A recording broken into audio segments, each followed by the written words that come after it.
nahdihi ila yaumiddin. Rabbi shrah li sadri wa yassir li amri wahlul 'uqdatam min lisani yafqahu qawli. Amma ba'd.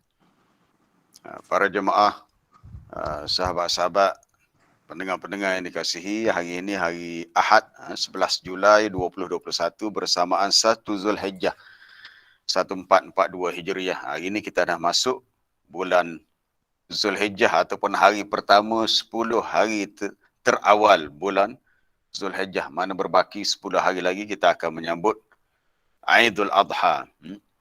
Dan 10 hari terawal ni di antara hari-hari yang Nabi sebut, ma min ayyamin al-amalus salih fihinna ahabbu ilallah. Tidak ada hari-hari yang amalan salih lebih Allah Ta'ala sukai kecuali hari yang 10 inilah. Hari pada 1 Zulhijjah hinggalah 10 Zulhijjah ataupun Yaumun Nahar, hari dilakukan ibadat korban. Lalu para sahabat bertanya, walal jihadu fi sabilillah? Ya, sekalipun jihad fi sabilillah, illa rajulun kharaja binafsihi wa malihi wa lam yarji' min zalika bisyai', kecuali seorang lelaki yang keluar untuk berjihad, kemudian dia bawa hartanya, dirinya, dan dia tidak pulang lagi, maknanya dia mati syahid.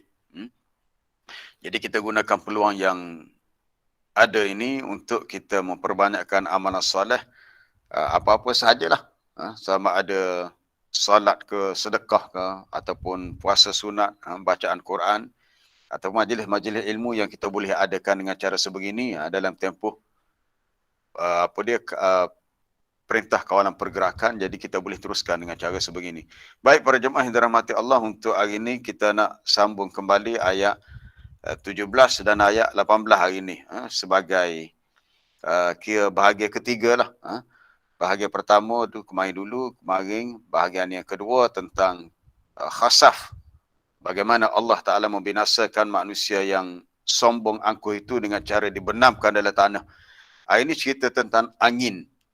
Angin, satu makhluk yang Allah Ta'ala ciptakan untuk dihantar, sama ada ianya membawa rahmat, menjadi penyebab turunnya hujan, terbentuknya awan, berlakunya proses pendebungaan, dan juga keperluan hidup manusia yang lain. Angin juga menjadi sebab Allah Ta'ala hantar bencana yang menimpa kaum yang kufur, contohnya kaum Ad di zaman Nabi Hud, kemudian menimpa tentera Ahzab dan sebagainya.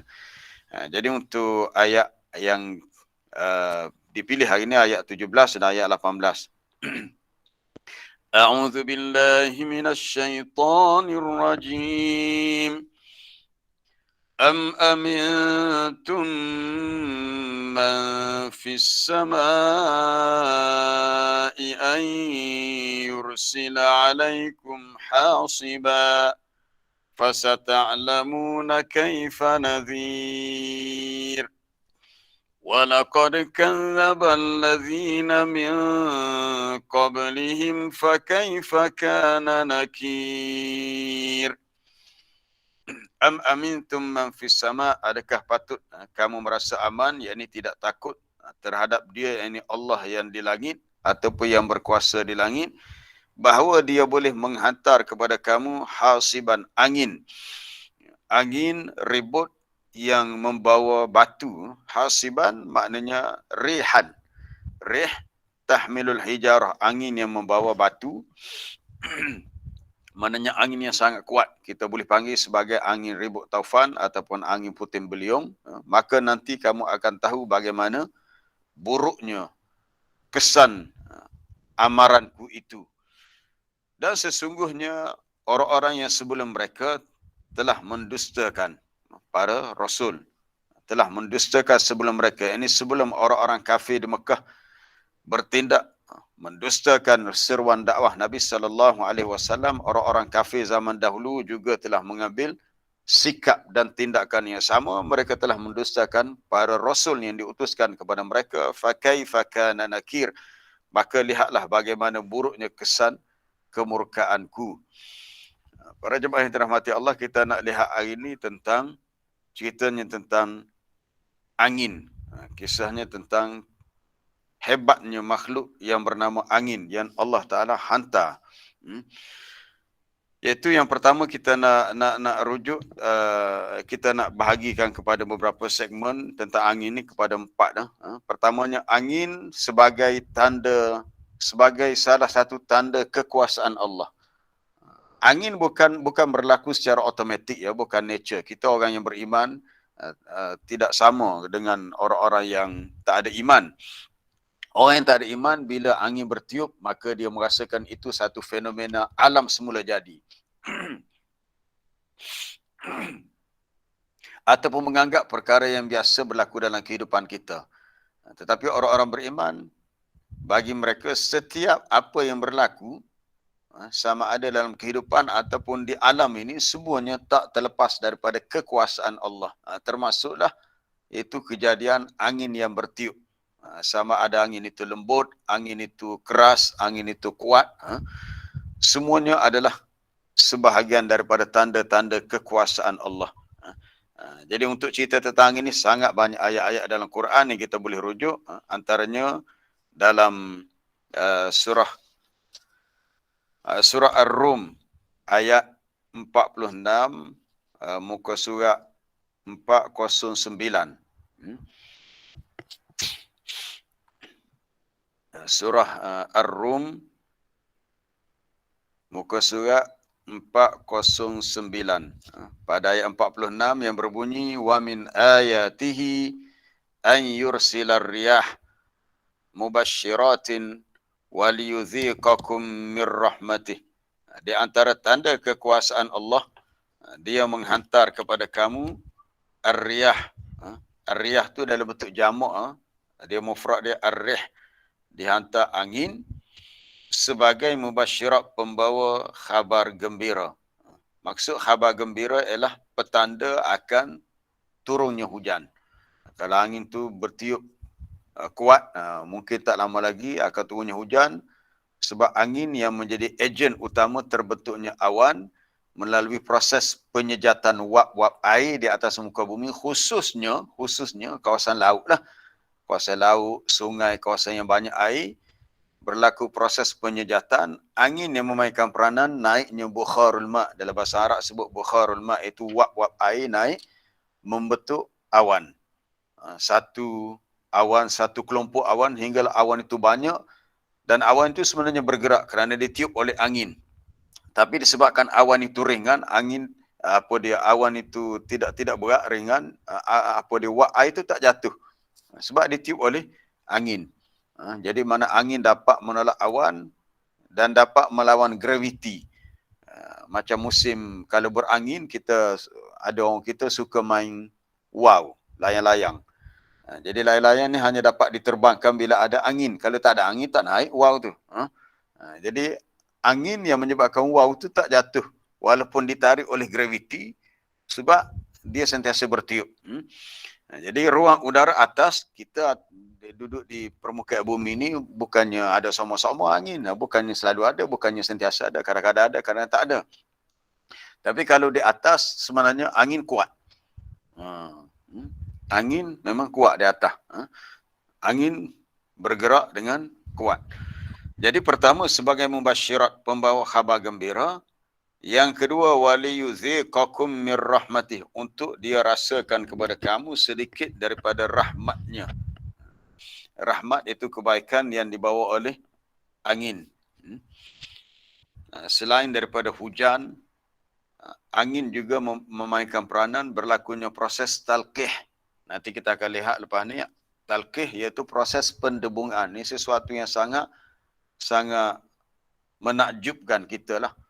Sebab kita tak nampak macam mana benih pokok jantan disenyawakan dengan pokok betina, akhirnya pokok tu berbuah.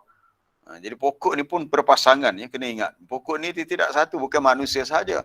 Kita biasa baca dalam surah Yasin, subhanalladzi khalaqal azwaja kullaha mimma tumbitul ard. Maha suci Allah yang menciptakan makhluk ni berpasangan, termasuklah yang tumbuh daripada bumi. Tumbuh iaitu pokok, buah-buahan, sayur-sayuran. Sebenarnya ada pokok jantan, pokok betina. Macam mana benih pokok jantan disenyawakan dengan benih pokok betina? Itu angin yang yang punya kerja. Allah Ta'ala yang menghantar angin. Wa arsalna riyah lawakih. Kami yang menghantar angin sebagai proses lawakih ataupun proses percantuman, pendebungaan. Itu nanti kita bincang. Sebenarnya kita nak tengok angin yang menjadi sebab kepada turun hujan. Kemudian dalam ayat kita sekarang ni bincang ayat 46 surah Ar-Rum dalam muka surat 409. Kalau Ustaz Rusdan boleh cari pada muka surat 409, muka surat 409 ayat 46 tentang nikmat angin yang Allah Ta'ala ciptakan untuk kehidupan kita. Yang ketiga ialah angin boleh menyebabkan kapal berlayar di lautan. Walitajriyal fulku bi amrih.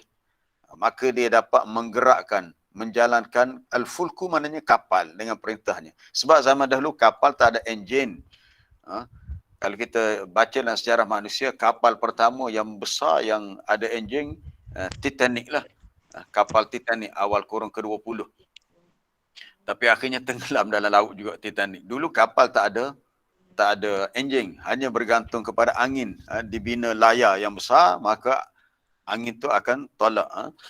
Sesiapa yang belajar sejarah tanah Melayu, macam mana pedagang-pedagang ataupun orang-orang daripada negara jauh, daripada Eropah, daripada benua India sampai ke tanah Melayu, sebab zaman dulu tak ada kapal terbang, mereka naik kapal laut, dan kapal tu bergerak dengan sebab angin yang bertiup. Angin yang bertiup. Kalau Allah Ta'ala kendaki angin itu berhenti, maka kapal itu pun tak dapat bergerak. Walitabtahu min fadlih, supaya kamu dapat mencari kurniaannya, iaitu angin itu menjadi sebab kamu dapat mencari rezeki. Supaya kamu dapat mencari rezeki dengan cara kamu bergerak di atas muka bumi dengan bantuan angin. Dah mudah-mudahan kamu bersyukur. Akhirnya kembali kepada soal syukur. Syukur dengan nikmat angin yang menjadi sebab turunnya hujan, yang menjadi sebab pokok-pokok berbuah, yang menjadi sebab orang zaman dahulu boleh bergerak ke semerata dunia dengan menaiki kapal laut. Baik, kemudian kita nak lihat peranan angin yang menggerakkan kapal dalam surah Asy-Syura. Surah Asy-Syura muka surat 487. Muka surat 487. Ayatnya di atas sekali, muka ayat 32 ya, ayat 32. Wa min ayatihil jawari fil bahri kal a'lam. Di antara tanda kekuasaan Allah adanya kapal-kapal yang besar tinggi seperti gunung, di mana kapal itu dapat berlayar laju merentasi laut. Tengok ayat seterusnya, ayat 33. In yasha yuskinir rih fayadhlalna rawakida ala dhahri. Jika Allah Ta'ala kendaki, dia boleh menghentikan tiupan angin. Jika Allah Ta'ala kendaki, angin tu tiba-tiba tak bertiup, tak ada angin, maka jadilah kapal itu terapung-apung di permukaan laut. Sebab dahulu, zaman dulu, kapal tak ada enjin, hanya bergantung kepada angin yang bertiup. Jadi kalau tak ada angin yang bertiup, kapal tu duduk situlah, tersadai di situ. Berapa minggu lepas, saya rasa beberapa bulan lepas, kita dikejutkan dengan berita ada satu kapal yang besar di Mesir, di terusan Suez di Mesir, daripada negara Belanda tak silap, dia nak pergi ke China. Tapi ini bukan masalah angin. Tak tahulah, ada berita kata masalah angin sebab tiba-tiba kapal tu bergerak ke tepi, lalu menyebabkan tersadai dan akhirnya tersangkut kapal yang memang sangat-sangat besar. Saya sangat terkejut tengok besarnya kapal ni. Zaman dahulu tak ada enjin, hanya bergantung kepada rih angin. Maka pada yang demikian itu menjadi tanda kekuasaan Allah bagi orang yang mahu sabar dan bersyukur. Baik, kita lihat berikutnya dalam muka surat berapa tadi, 409 surah Ar-Rum. Ada di bawah satu lagi ayat tentang angin. Ayat 48.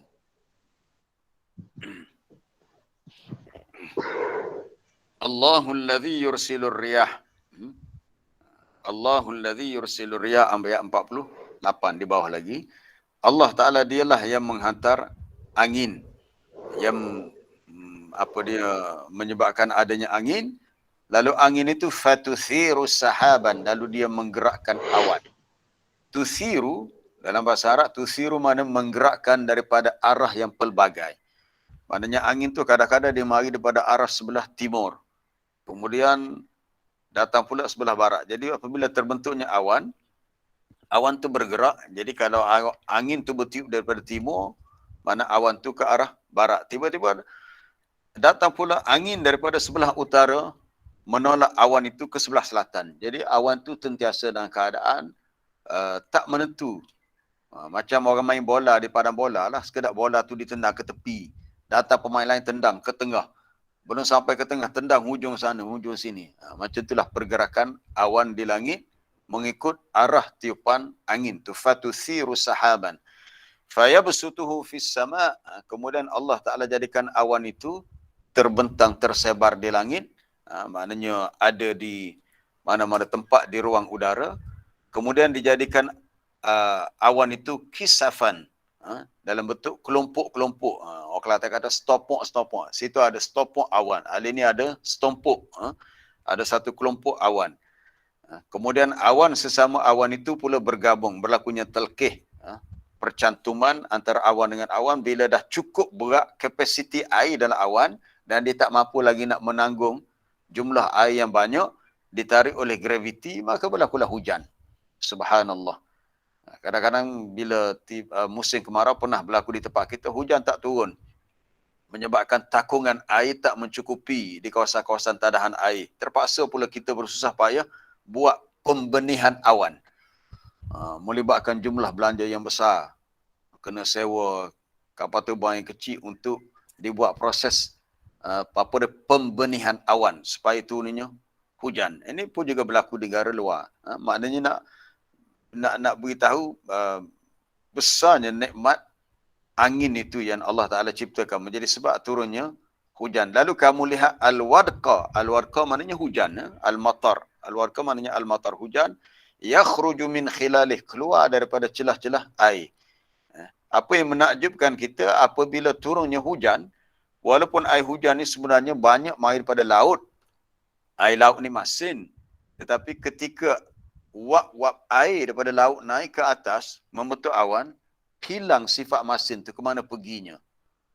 Allah Ta'ala yang Maha Kuasa boleh menukarkan sifat masin air laut tu dah tak ada. Bila turun, yang tinggal adalah air yang biasa. Afara'aitumul ma'alladhi tashramun, tu di akhir surah Al-Waqi'ah. Allah Ta'ala bertanya, tidakkah kamu lihat air yang kamu minum?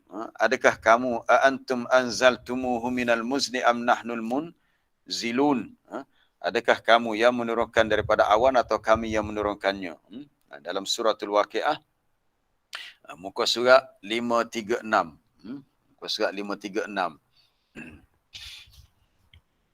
Afara'aitumul ma'alladhi tashrabun. Tidakkah kamu lihat air yang kamu minum? Ayat yang keberapa tu? Ayat yang ke-68. Bawah lagi. Tidakkah kamu lihat air yang kamu minum? Aantum anzaltumuhu minal muzni. Adakah kamu yang menurunkannya minal muzni? Al-muzni mana as-sahab. Adakah kamu yang menurunkannya daripada awan? Atau kami yang menurunkannya? Lebih menakjubkan kita lihat air yang turun daripada awan, dia bukannya turun besar macam tu seperti air paip, tapi dalam bentuk titisan-titisan air hujan. Qataratul ma', qatarat, titisan air yang kecil. Menjadi suatu rahmat. Ya, kalau air itu turun dalam bentuk yang sekaligus besar, kita kata macam tangki air yang pecah, habislah. Kalau kena rumah, habislah, rumah kita akan runtuh. Kalau kena kereta, haranap habis. Tapi air hujan turun dalam bentuk titisan-titisan air yang sangat kecil. Kemudian Allah Ta'ala beritahu, "Lau nasya'u ja'alnahu ujajan." Kalau kami kehendaki, kami boleh jadikan air yang turun daripada awan. Cerita kita sebenarnya tentang angin, tapi angin menjadi sebab terbentuknya awan.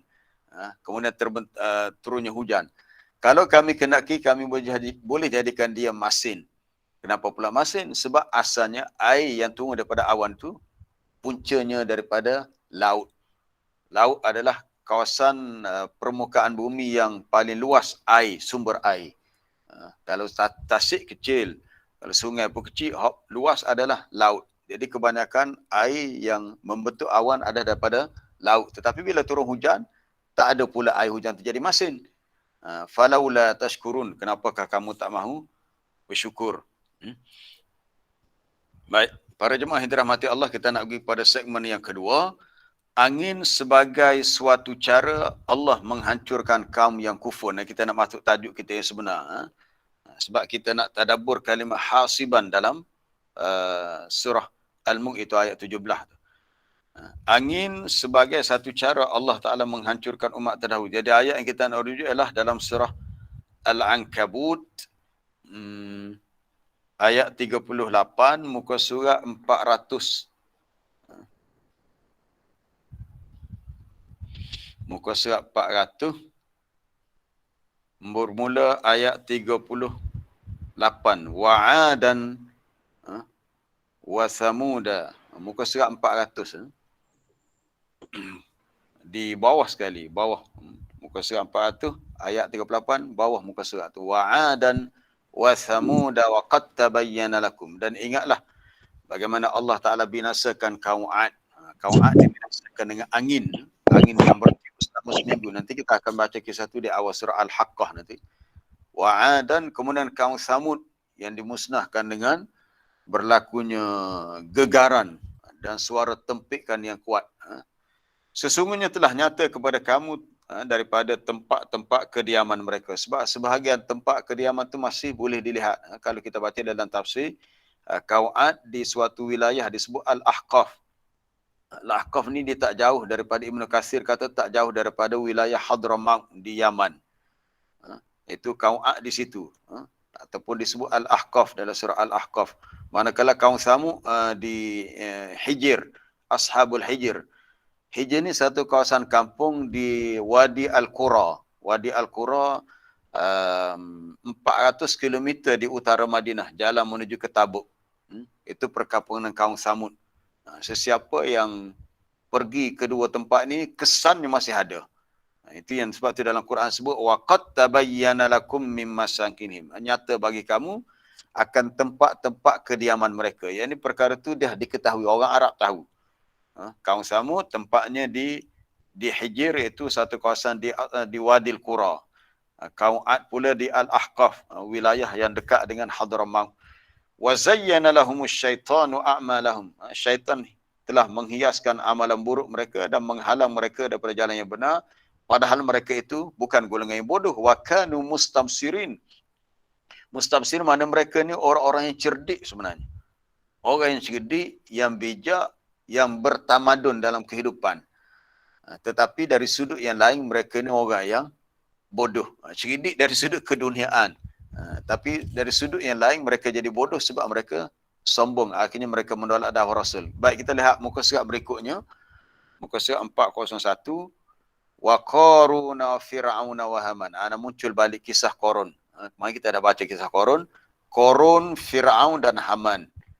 Ketiga-tiga ni hidup di zaman Nabi Musa alaihissalam. Fir'aun sebagai ketua kerajaan yang memerintah Mesir pada zaman Nabi Musa. Haman itu menteri dia.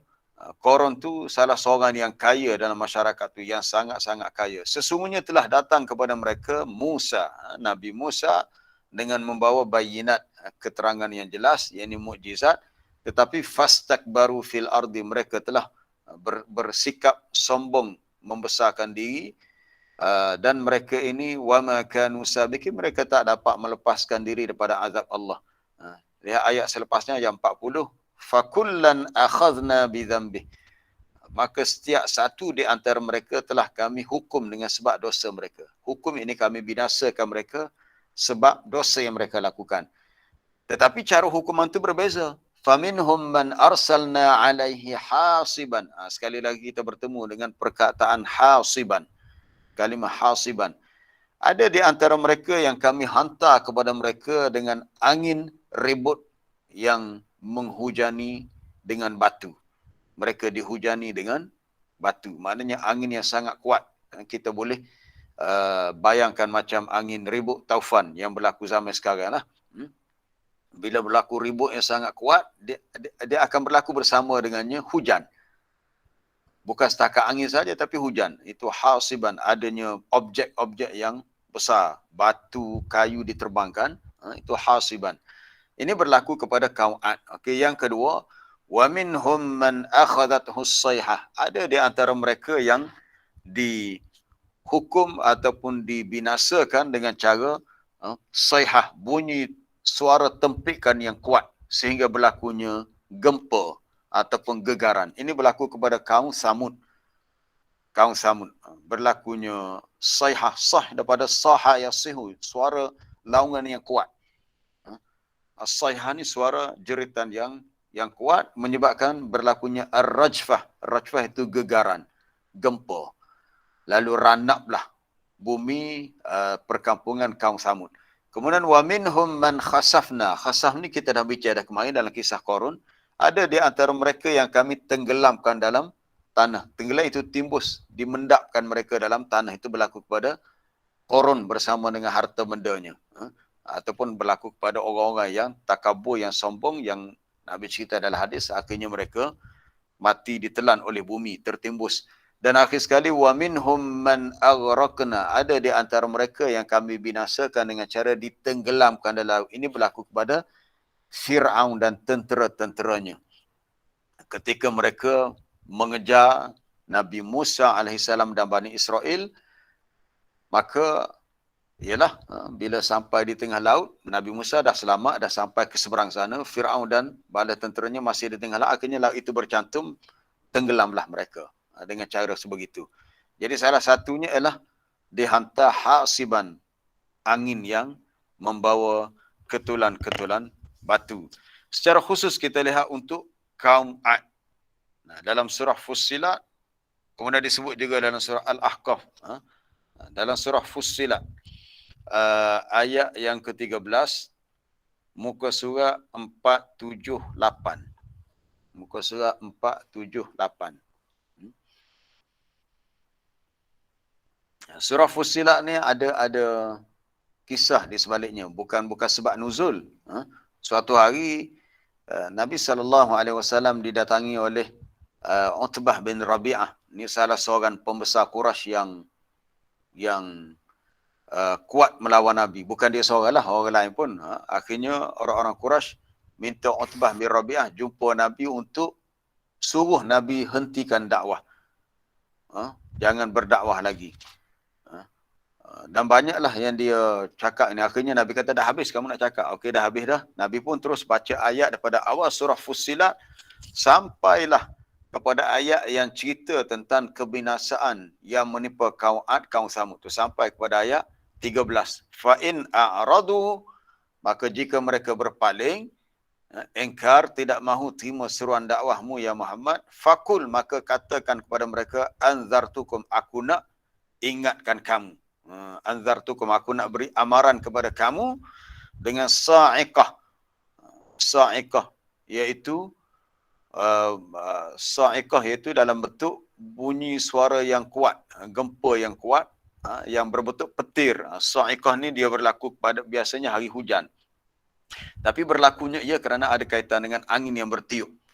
Bila angin bertiup, turunnya hujan, berlakunya sa'iqah ataupun suara halilintar, petir yang kuat seperti yang menimpa kaum Ad dan kaum Samud. Seperti yang menimpa kaum Ad, kaum Samud. Idh ja'athumur rusulu min baini aydihim wa min khalfihim, ketika mana datangnya rasul-rasul kepada mereka, sama ada dosa itu yang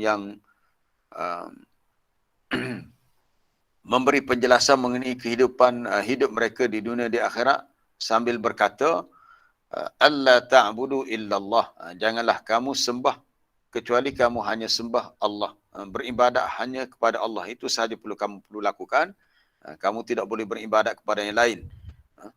Lalu mereka mengatakan, law syaa rabbuna la anzala malaikah, kalau Tuhan kami kehendaki nescaya dia turunkan malaikat, tak perlulah kamu susah nak berdakwah. Adapun dakwah yang kamu buat ini, fa inna bima ursiltum bihi kafirun, kami engkar ataupun kami kufur dengan dakwah yang kamu bawa, sombongnya.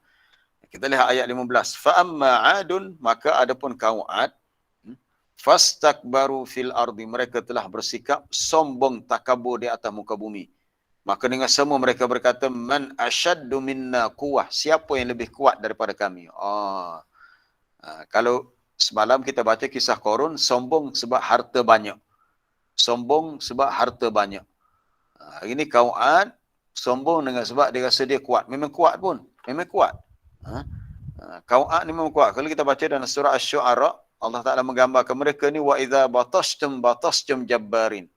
Bila mereka berlawan itu sebagai golongan yang sangat ganas. Baik, kita habiskan ayat ni. Kaum 'Ad ini, bila mereka kata mereka kuat, Allah Ta'ala beritahu, tidakkah mereka lihat Allah yang menciptakan mereka, dia lebih kuat. Jadi berhubung dengan tajuk kuat, Allah Ta'ala binasakan mereka dengan angin. Angin ni kuat sebenarnya. Angin itu sangat-sangat kuat. Kalau kita kata besi ni kuat, besi ni sangat ba'sun syadid, kekuatan yang sangat kuat, tapi kuat angin lagi. Kita tengok kapal terbang yang besar tu, besar kapal terbang. Saya pun tak ingat ada satu filem yang menggambarkan kemusnahan dunia ni. Di satu kawasan lapangan terbang, bila datang angin, sebesar-besar kapal terbang tu terpelanting habis. Boleh bergerak. Sedangkan kapal terbang tu besi, berat besi. Kita manusia ni kecil tak? Walaupun kita yang cipta kapal terbang, kita manusia tak ada kekuatan untuk tolak kapal terbang yang besar, yang berat. Tapi Allah Ta'ala hantar angin dengan mudah. Besi yang besar dan berat tu boleh diterbangkan. Fa'arsalna alaihim rihan sarsaran fi ayyamin nahisat. Maka kami hantar kepada mereka rihan sarsaran, angin yang bertiup kencang, sangat kuat. Fi ayyamin nahisat, dalam beberapa hari yang memberikan nahas malang, mana hari yang memberikan bencana kepada mereka, untuk kami rasakan kepada mereka azab kehinaan semasa hidup di dunia. Angin tu bertiup selama seminggu, ya. Sab'a layalin wa thamaniyata ayyam. 7 malam 8 hari, seminggu. Angin itu bertiup sehingga semua orang-orang yang tinggal di perkampungan situ, perkampungan Ahqaf tu mati. Yang tinggal hanyalah kesan-kesan rumah mereka yang sudah hancur ataupun sudah ranap.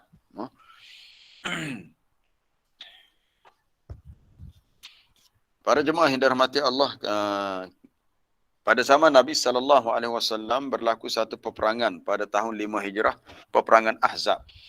Ini ada kaitan dengan angin juga. Kita nak lihat dalam surah Al-Ahzab, berlaku zaman Nabi peperangan Ahzab, atau disebut juga peperangan Khandaq. Iaitu pada muka surat 419, muka surat 419 ayat yang ke-9. Ayat ke-9. Ya ayyuhallazina amanu dzkuru ni'matallahi alaikum. Wahai orang-orang yang beriman, ingatlah akan nikmat Allah kepada kamu. Idh ja'atkum junudun, ketika datang kepada kamu tentera-tentera Ahzab. Maksud tentera bersekutu, gabungan antara orang-orang musyrikin Mekah dengan orang-orang Yahudi di Madinah. Mereka bergabung. Lalu dipanggil tentera Ahzab. Bagaimana Allah Ta'ala musnahkan mereka itu? Fa'arsalna alaihim rihan. Kami hantar kepada mereka angin ribut yang kencang. Dalam peperangan Ahzab, oleh kerana bala tentera sangat besar, dan Nabi pun fikir macam mana kita nak berdepan dengan tentera yang besar. Lalu tampillah seorang sahabat namanya Salman Al-Farisi. Salman ni dia asalnya daripada negara Parsi. Jadi dia beritahulah, biasa kalau dalam pengalaman dia, kalau di negara Parsi dalam peperangan yang berskala besar, iaitu bilangan tentera yang besar, mereka biasa gali parit Khandaq. Atas cadangan Salman, akhirnya Nabi suruh para sahabat gali parit. Gali parit, kalau sesiapa yang pergi ke Madinah, kawasan yang disebut dengan Masjid 7 tu. Masjid 7 tu adalah kawasan yang dibina parit, bukannya pendek, panjang lah. Lebar sehingga kalau kuda cuba melompat pun tak lepas. Bayangkan, kalau manusia nak lompat memang tak lepas lah. Manusia pun tak lepas. Dan bila jatuh tu, nak naik tak dapat. Dia mesti kena ada orang tolong angkat bantu. Sebab dalam dan luas. Kemudian panjang. Jadi bekerjalah para sahabat siang dan malam untuk sebelum tentera Ahzab sampai. Kita tak boleh nak bayangkan, memang kalau baca dalam sirah, keperitan yang diharungi oleh Nabi dan para sahabat untuk berdepan dengan tentera Ahzab, subhanallah. Kita rasa sangat hiba sebab begitu susah payahnya mereka nak bawa agama ni. Kita tak melalui kesusahan tu. Kita celak mata, alhamdulillah, kita tengok-tengok mak ayah kita dah Islam. Kita hidup bersama kawan-kawan kita orang Islam dan kita boleh mengamalkan perintah agama dengan mudah, alhamdulillah.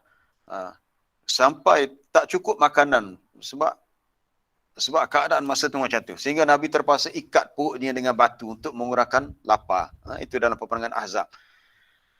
Dan tentera Ahzab yang tak dapat masuk kota Madinah, mereka berkhemah.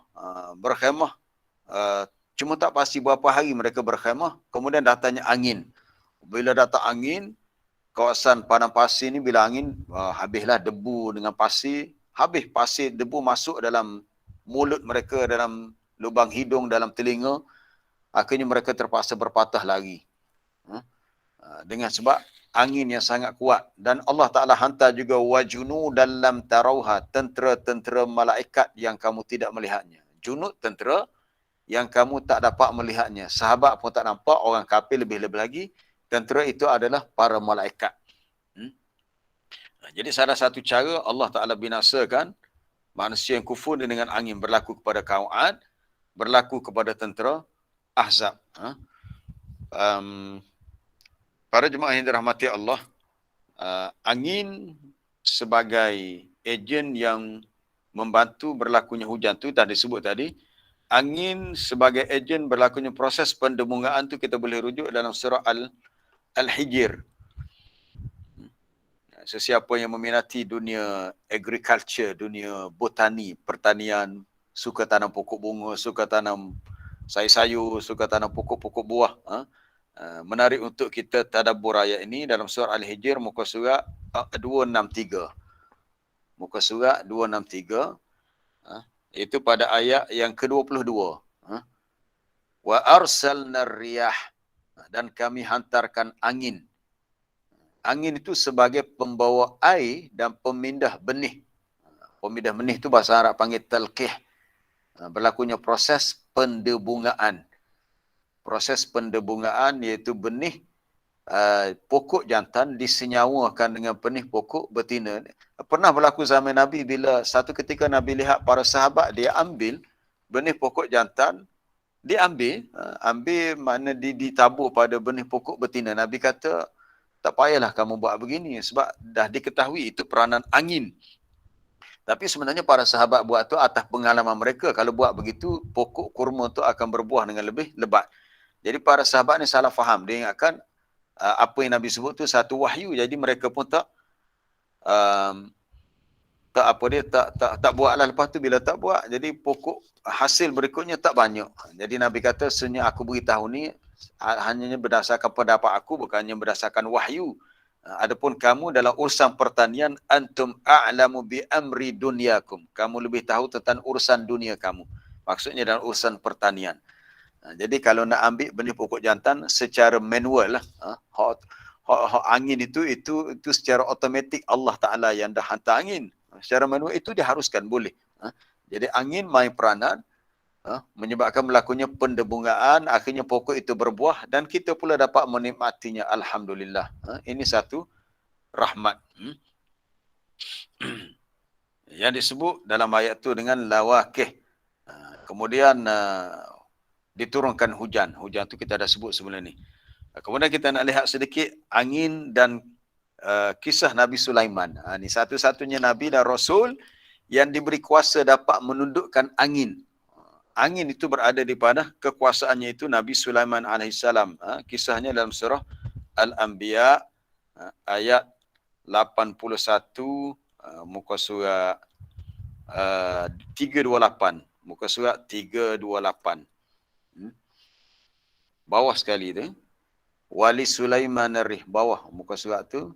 Wali Sulaiman ar-rih. Bagi Sulaiman kami mudahkan untuknya angin. Angin asifah yang bertiup kencang. tajri bi amrihi, angin itu boleh bertiup mengikut kehendaknya, kehendak Sulaiman itulah. Bila Nabi Sulaiman kata, angin datang sini, bawa aku ke sana. Bawa ke mana? Ilal ardil lati barakna fiha, ke tempat, ke bumi yang kami berkati. Dalam tafsir disebut bumi Syam, ya. Ardis Syam, bumi yang kami berkati.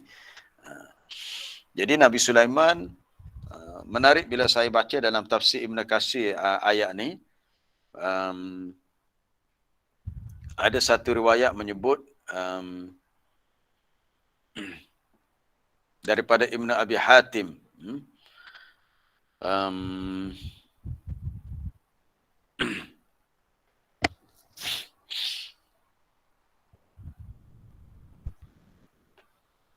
fafahamna, mana ada riwayat tu,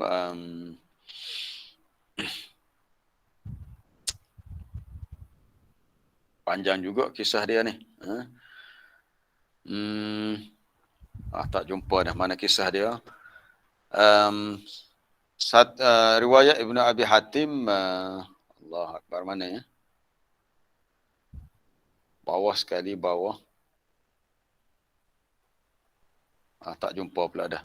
Dalam riwayat tu disebut Nabi Sulaiman mempunyai 600 orang dari kalangan manusia mukminu al-ins dan mukminu al-jin, jin yang beriman dan manusia yang beriman.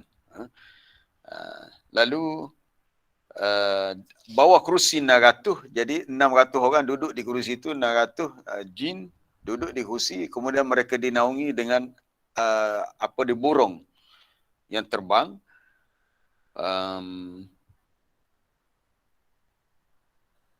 Kemudian Nabi Sulaiman memanggil angin untuk membawa mereka. Kita pun tak boleh bayangkan macam naik kapal terbang pula. Kalau kapal terbang pun kita kata bukan 600 je, 300 untuk manusia dan 300 untuk jin. Kapal terbang ni kalau paling besar perempuan 747, 400-nya.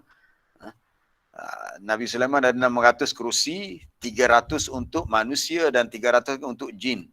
Kemudian mereka itu dituduhi dengan burung yang banyak. Kemudian datanglah angin untuk membawa mereka ke mana tu mengikut apa yang Nabi Sulaiman arahkan. Jadi di sini kita melihat angin itu berada di bawah kekuasaan Nabi Sulaiman, tapi ada urusan, bukan saja-saja, bukan kata kita kata untuk suka-suka main tak. Angin itu menjalankan tugasan yang Nabi Sulaiman berikan atas keperluan dakwah. Sebagaimana Nabi Sulaiman perintahkan kepada burung hudhud hantar sepucuk surat kepada Balqis di negeri Sabak. Itu pun sebab atas kemaslahatan dakwah. Jadi Nabi Sulaiman diberi kelebihan ar-rih, itu ar-rih, wali Sulaiman ar-rih, angin yang bertiup dengan kuat. Itu pun ada juga disebut dalam surah fasakharna lahur riha tajri bi amrihi ruha'an haitsu asab, itu dalam surah Sad. Baik, kita berbaki masa 10 minit lagi. Kita nak lihat apa perbezaan antara ar-riyah dengan ar-rih. Ada saya dah tulis dalam nota intro kita. Apa beza antara ar-riyah dengan ar-rih? Ar-riyah jamak daripada ar-rih. Ya, kalau dari segi bahasanya ar-rih angin banyak anginnya. Kemudian dari sudut bahasanya juga ar-rih itu satu angin. Tapi dalam Quran bila kita perhati, bila kita tadabbur, ar-rih digunakan untuk perkara yang membawa nikmat. Wa arsalna ar-riyaha lawaqih. Ar-rih dalam Quran dia mari dalam bentuk angin yang membawa nikmat. Tu ada penjelasan. Boleh klik situ. Ustaz Rosna klik situ. Farqu bainar rih war riyah. Al-masyhur indal mufassirin. Itu besar kan tu untuk tulisan. Yang masyhur di sisi ulama tafsir, lafaz ar-riyah. Ar-riyah jamak daripada ar-rih, angin-angin. Idza jaa fil Quran fa innahu ya'ti fi mawdi' ar-rahmah. Bila ia datang dalam Quran, maka ia datang dengan maksud di tempat nak menyatakan angin tu bawa rahmat, bawa hujan, proses pendebungaan. Tetapi wa idza jaa, bila kalimah angin itu datang dengan lafaz ar-rih fa innahu ya'ti fi mawdi' al-'adzab, maka ia datang dalam bentuk azab. Itu bezanya. Kalau rih angin juga, tapi angin dengan maksud membawa azab. Ar-riyah angin yang membawa rahmat.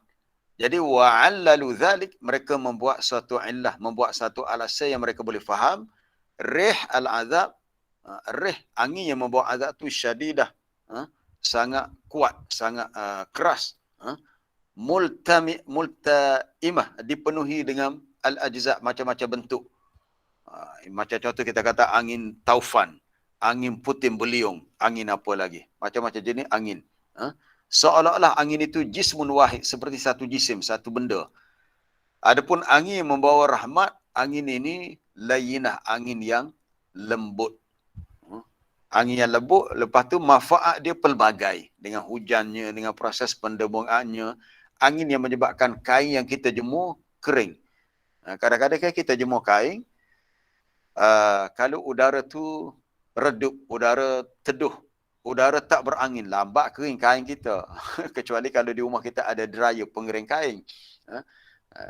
Kita jemur kain, panas, lepas tu berangin. Memang sekejap je kain kita tu kering.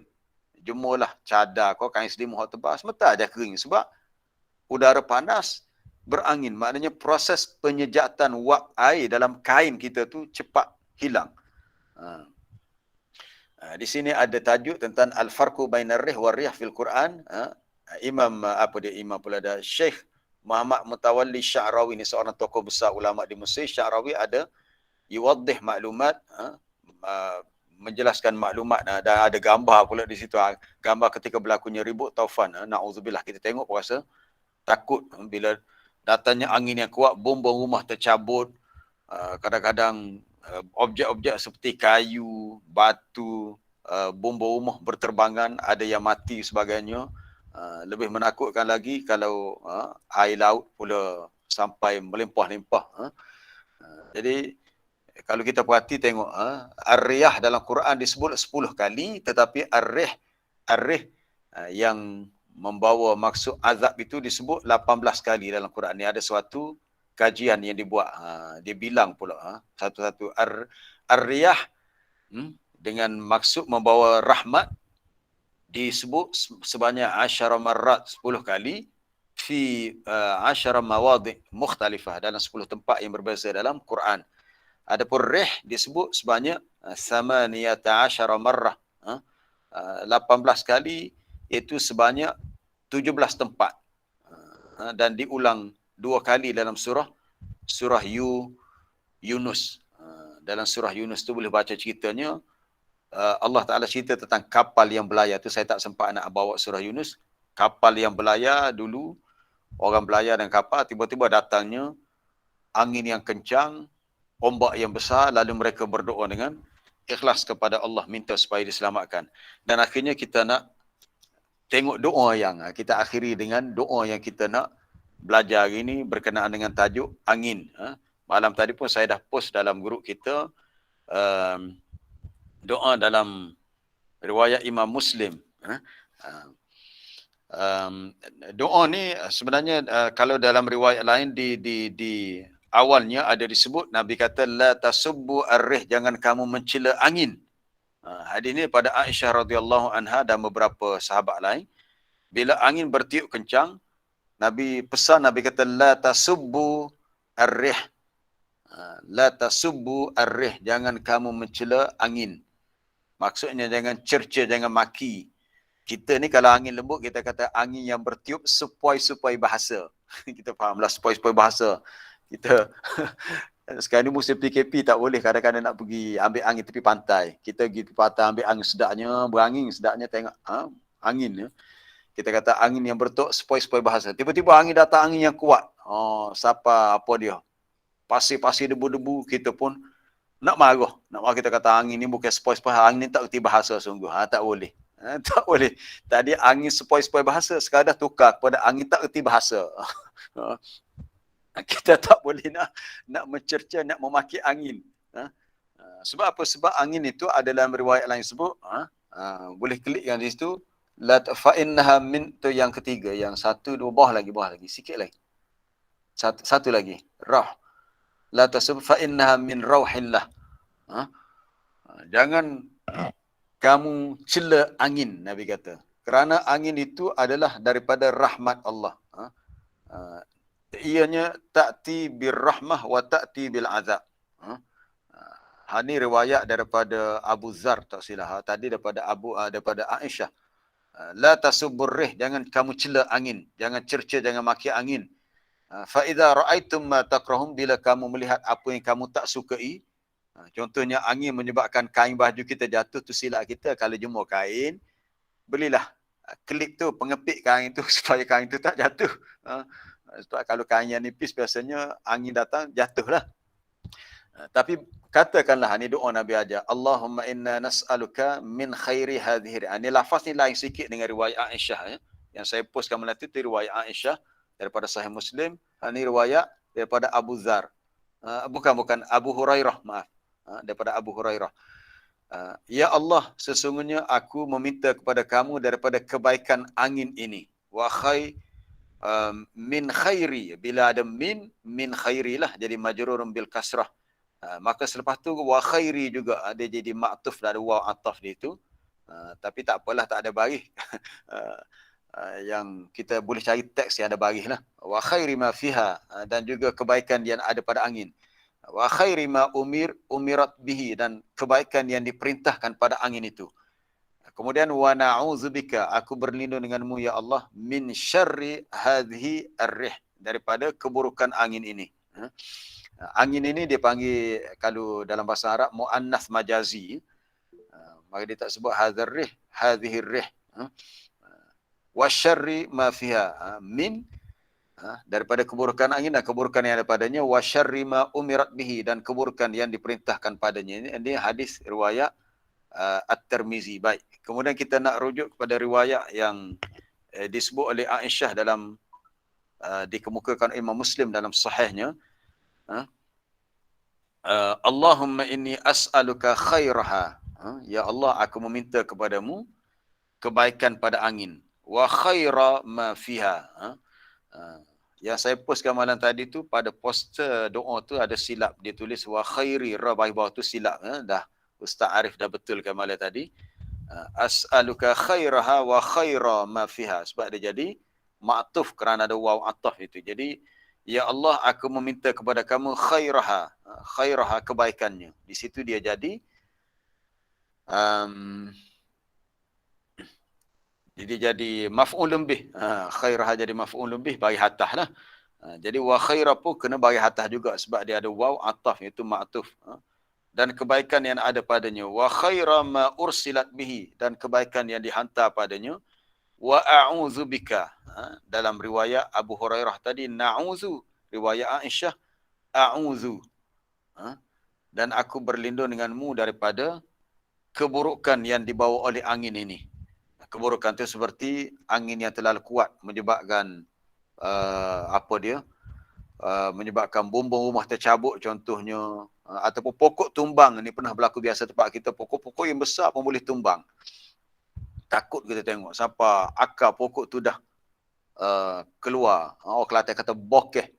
Bokeh maknanya dah terkeluar daripada umbinya akar pokok. Menimpa kereta dan sebagainya, ada yang mati pun ada. Sebab pokok tu tepi jalan, menimpa pemandu kereta ataupun penunggang motosikal. Maka kita kena terima perkara itu dengan redha, dengan kita menyebut inna lillahi wa inna ilaihi raji'un. Sebab tu penting doa ni. Penting doa bila hujan, berlaku hujan ribut yang kuat, kita pun minta ya Allah, inni as'aluka min khairi hadhihi rih.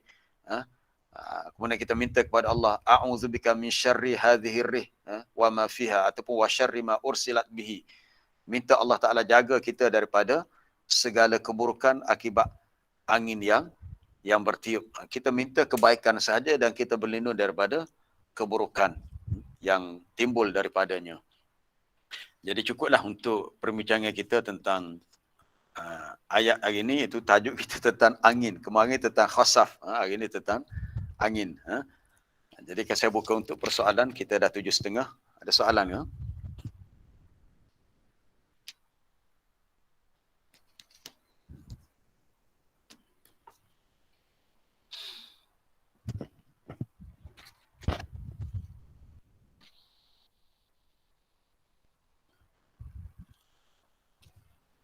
ada soalan bertulis.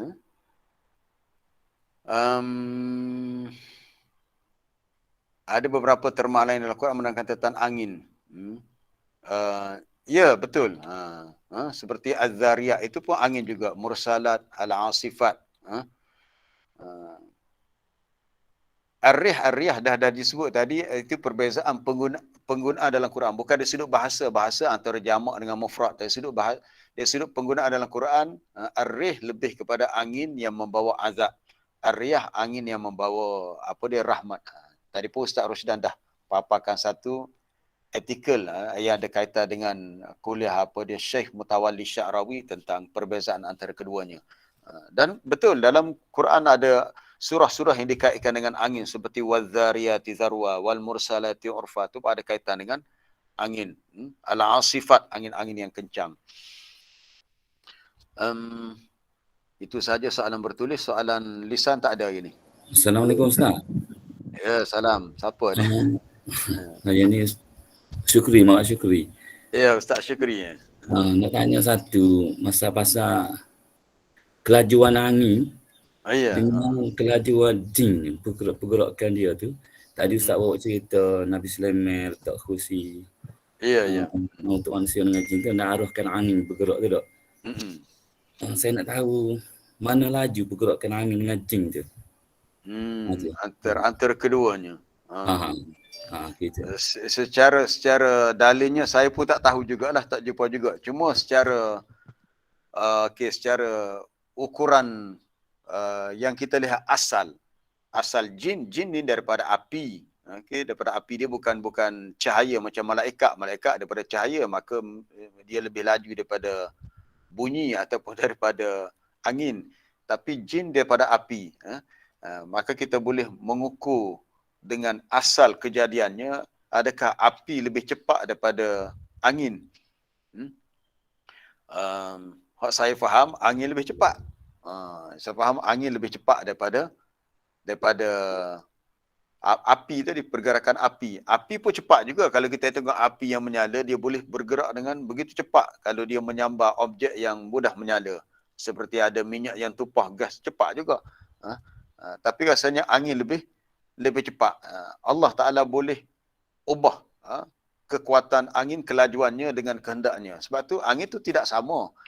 Kadang-kadang kalau kita dengar biasa laporan kaji cuaca, ramalan kaji cuaca, dia kata sekarang musim terkujuh ni, kalau bulan 11, bulan 12, angin bertiup dengan kelajuan gini dan mungkin menyebabkan ombak yang besar setinggi 3 meter dan tidak sesuai untuk bot-bot kecil nelayan keluar ke laut kerana berbahaya.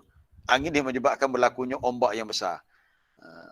Jadi kelajuan angin dia berubah mengikut keadaan dan mengikut musim. Tapi kalau nak bandingkan dengan soal jin yang asal daripada api, itu wallah alam, secara tepatnya kita pun tak pasti mana lebih lajunya. Ada soalan lain? Assalamualaikum Ustaz. Ya, salam. Gini dak, baik kalau kita tengok segi sains ni Ustaz dak. Hot tidak gerak ni ditamakan udara. Kalau gerak tu panggil angin dak. Ya. Baik. Kalau di segi dalam Quran ada kalau sebut udara ke ataupun di segi angin tu ada dak. Udara ni lagu mana pun dak. Yang kedua Ustaz nak tanya dak. Segi sains, dia kata angin ni berlakunya disebabkan tekanan tinggi ke tekanan rendah. Ya. Adakah dia bercanggah dengan Al-Quran itu sendiri yang mengatakan bahawa angin ni pergerakan dia daripada Allah Subhanahu Wa Taala. Wallahu a'lam. Ya. Baik. Adakah disebut dalam Quran tentang udara kalau nak kaitkan dengan persoalan angin? Ya, ada. Dalam surah An-Nahlu, apabila Allah Ta'ala cerita tentang burung yang terbang di ruang udara. Dalam surah An-Nahlu, kalau nak rujuk, ada perkataan yang sebut tentang ruang udara. Iaitu pada ayat yang ke berapa ya? ayat 79 muka surat 275, muka surat 275 ayat 79. Bawah sekali muka surat tu, alam yarau ila at-tayri musakhkharatin fi jawis sama. Jawis sama. Tidakkah mereka lihat kepada burung yang Allah Ta'ala permudahkannya terbang jawis sama, di ruang udara, langit, itu ruang angkasa. Jawi merujuk kepada al-hawa, ruang udara.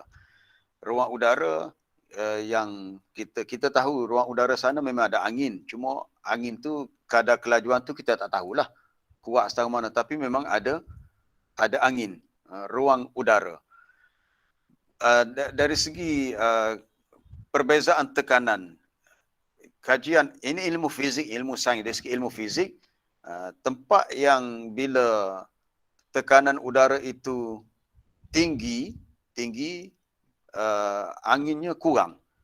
Ini kita faham. Biasanya sebab kalau tempat tekanan udaranya rendah, bila kita naik kawasan puncak bukit, semakin tinggi, ini teori sains ni memang tak bercanggah dengan Quran.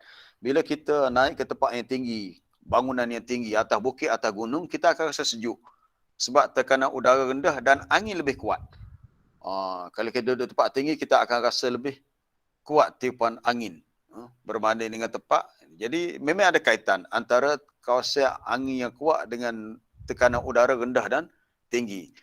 Adakah bercanggah dengan Quran disebut? Tak bercanggah. Memang tak bercanggah. Sebab yang menentukan berlakunya tekanan udara tinggi rendah tu Allah Ta'ala juga.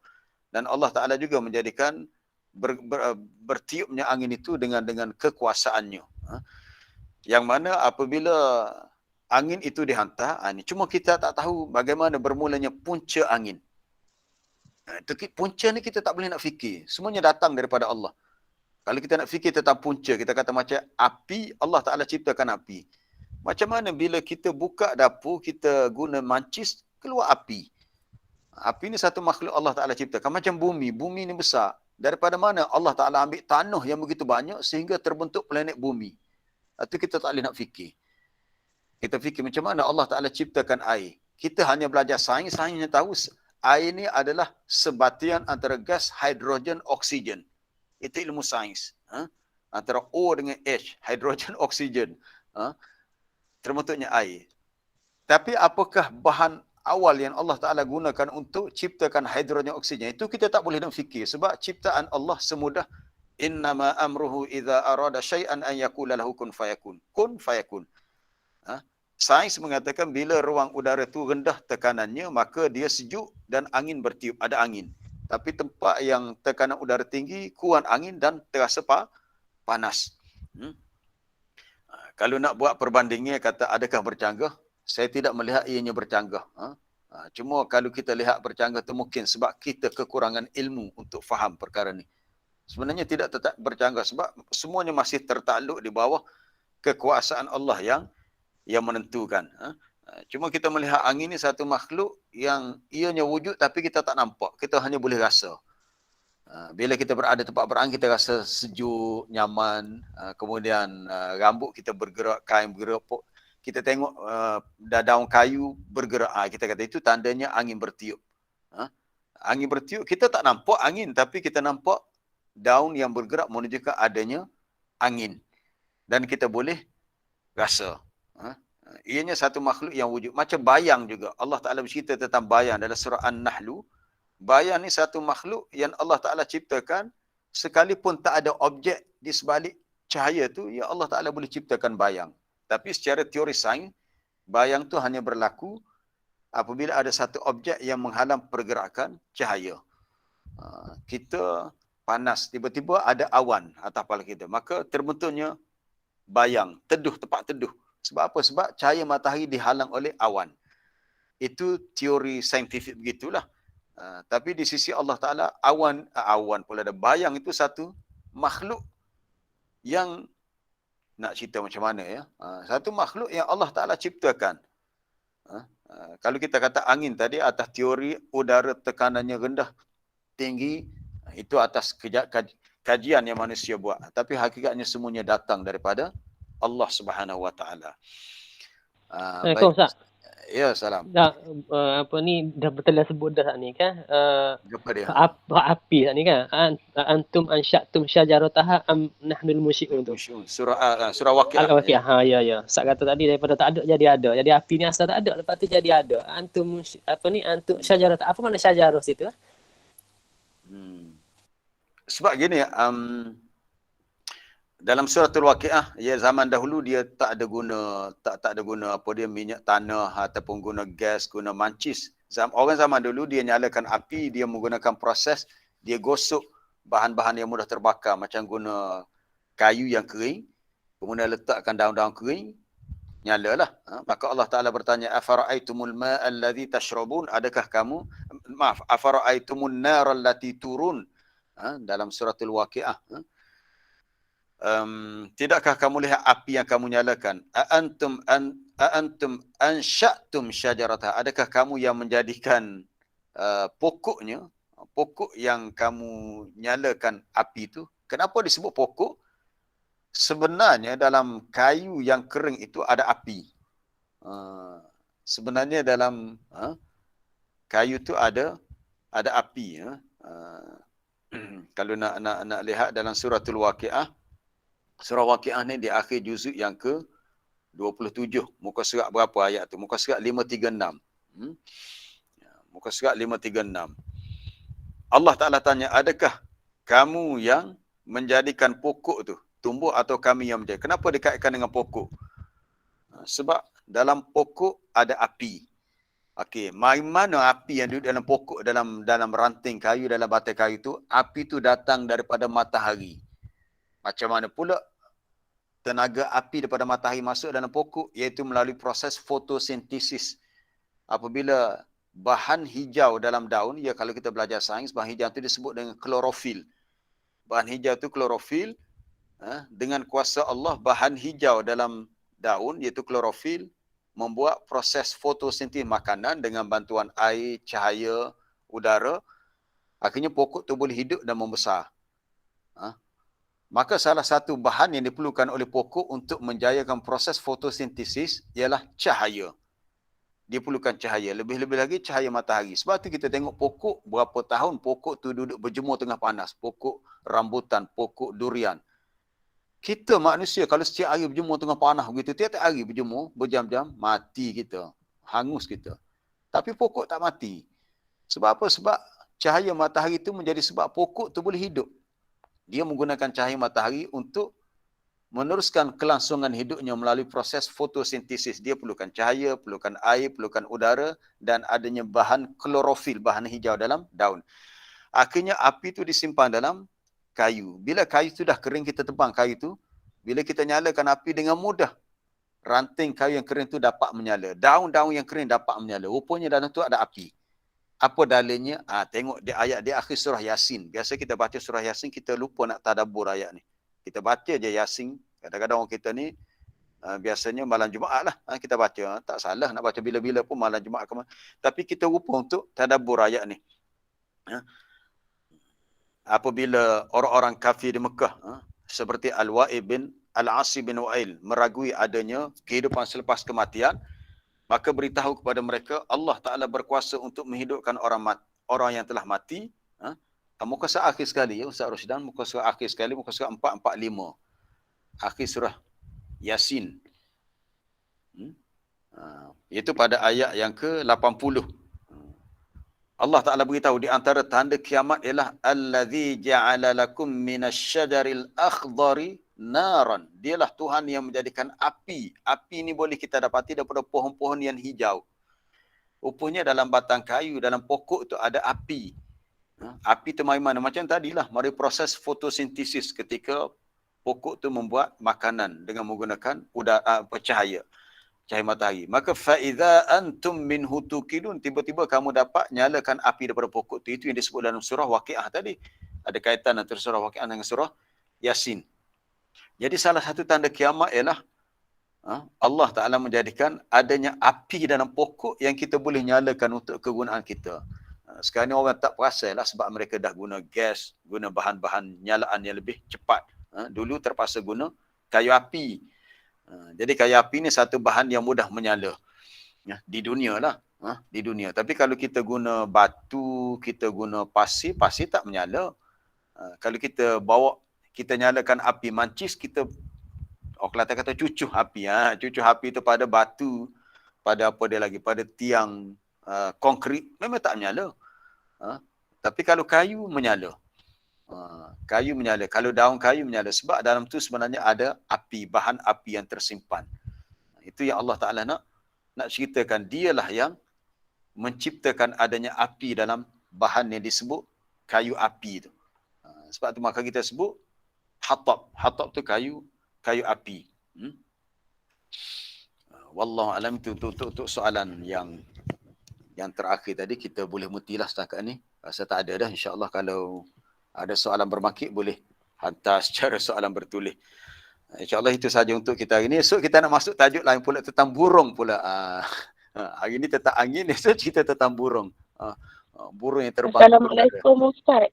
Ya, salah ada lagi soalan. Ada soalan bertulis yang saya tulis dekat chat. Nak mohon penjelasan daripada Ustaz. Mana tu soalan mana tu? Berkaitan dengan yang kaitannya hari itu.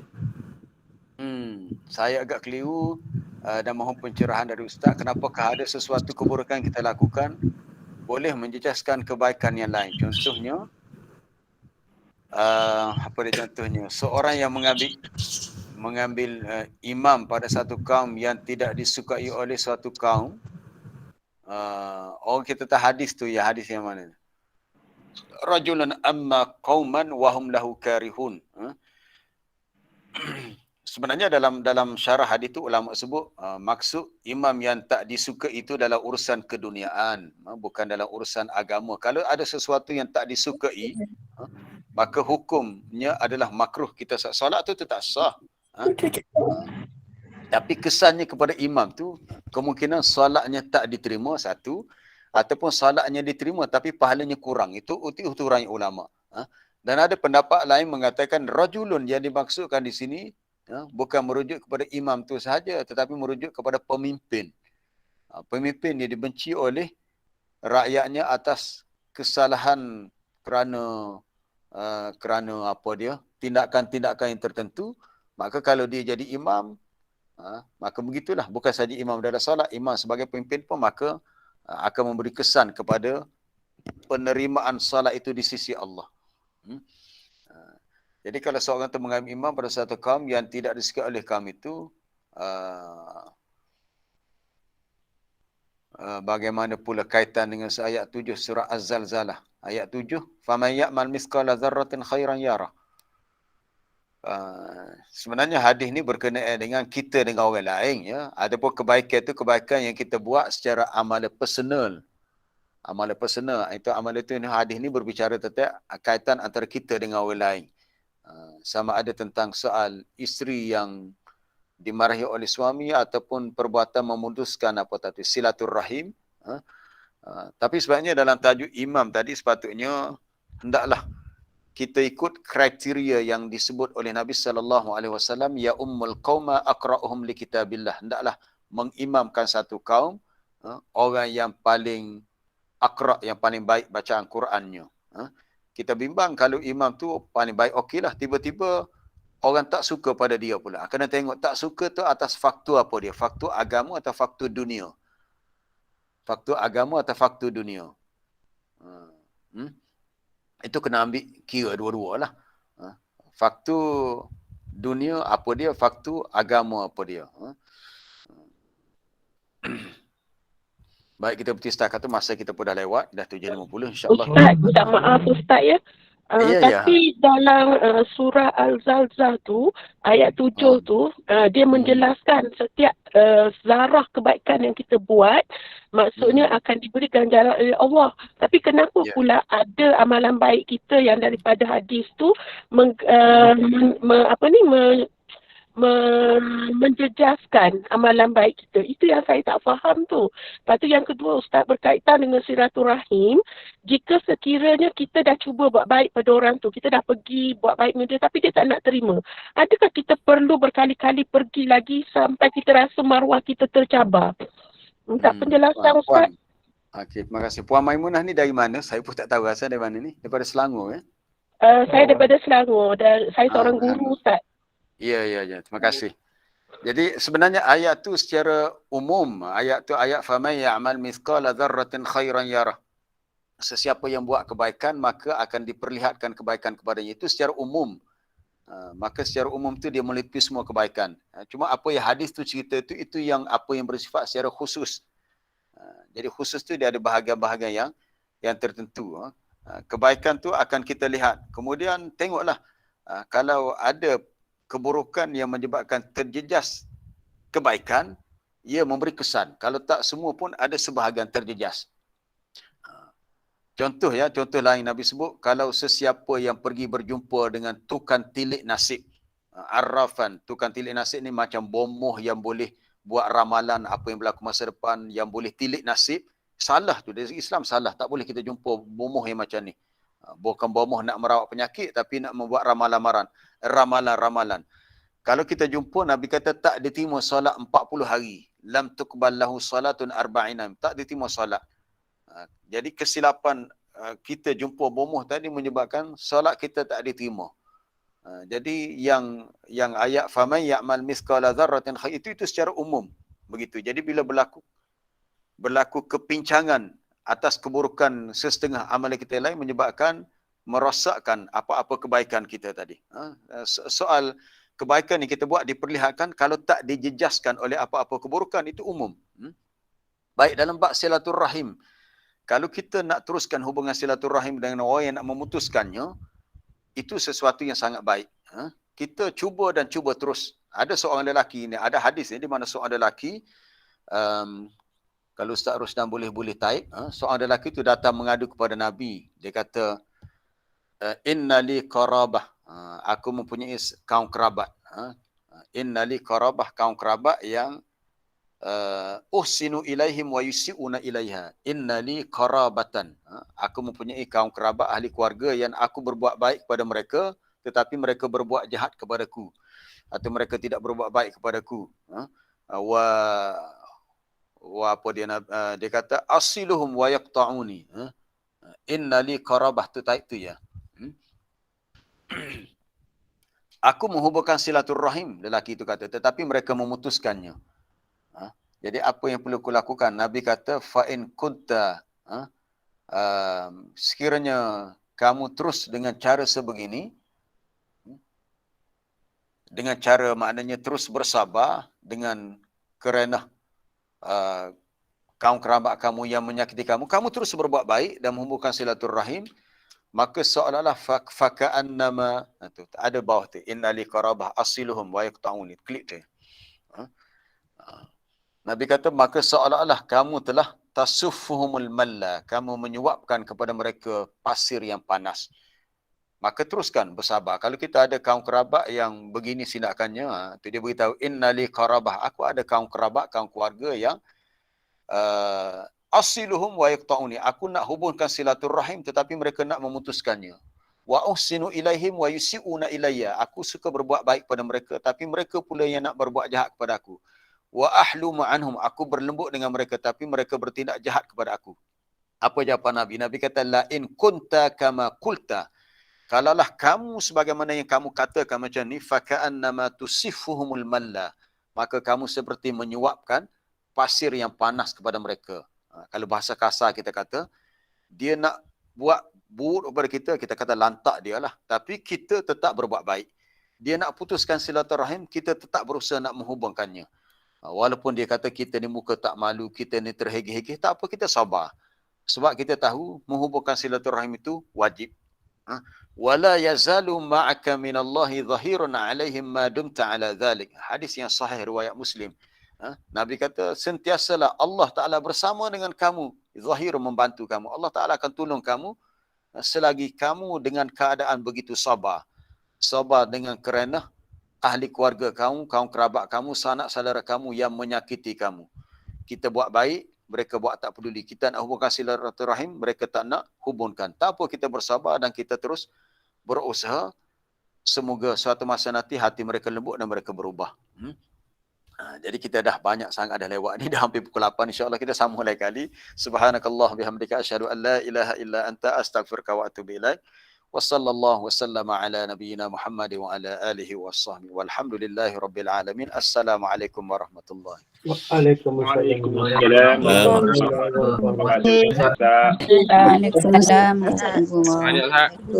Ya. Terima kasih Ustaz. Terima kasih Ustaz. Terima kasih Ustaz. Terima kasih banyak. Terima kasih.